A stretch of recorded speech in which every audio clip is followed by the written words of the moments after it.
Mga kaibigan, sa nangyaring karahasan sa paaralan sa Tacloban, gaya ng dati, gising na naman tayong lahat. Gising ang gobyerno, gising ang media, gising ang mga eksperto, gising ang mga politiko, gising ang buong bansa.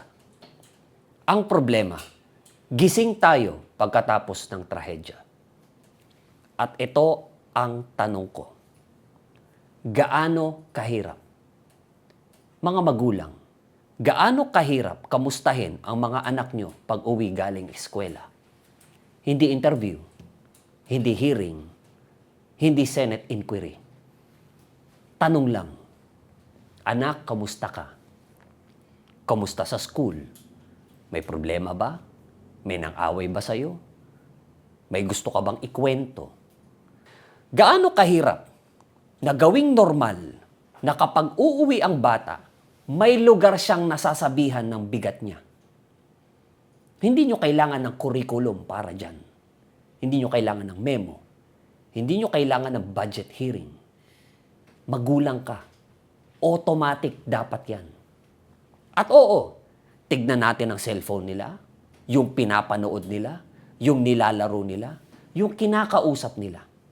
Kasi kung kaya nating i-check kung sino ang nag-like ng post natin, siguro kaya rin nating i-check kung ano ang pumapasok sa utak ng anak natin.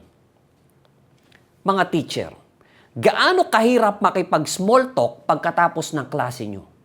Kamusta kayo? May problema ba? May nag-aaway ba dito sa classroom? May takot ba kayo na gustong sabihin sa akin? Hindi porket algebra ang subject mo, bawal ka na magtanong ng walang numero. Minsan, ang pinakamahalagang tanong sa classroom, hindi what is X, kundi okay ka lang ba? Mga pulis, lalo na ang mga hepe, alam natin, kulang tayo sa kapulisan. Pero gaano kahirap na from time to time, may mga police visibility sa mga eskwelahan. Hindi para takutin ang mga bata, para ipaalala na ang paaralan ay hindi dapat maging lugar ng takot. At para sa mga politiko, gaano kahirap na kapag nagpasa kayo ng batas at napirmahan na ng Pangulo, balikan nyo. Kumusta na? Gumana ba? May loophole ba? May umabuso ba? May datos ba? Kailangan bang amyendahan? Kasi ang batas, hindi trophy na ilalagay sa press release. Ang batas ay gamit. At kapag hindi gumagana ang gamit, inaayos. Walang perpektong magulang. Walang perpektong teacher. Walang perpektong pulis. Walang perpektong gobyerno. Pero ang sakit sa atin, lumaki tayo sa bansang parang action film. Darating lang ang pulis kapag ubos na ang bala.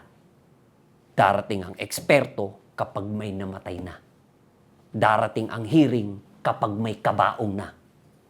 Darating ang leksyon kapag huli na.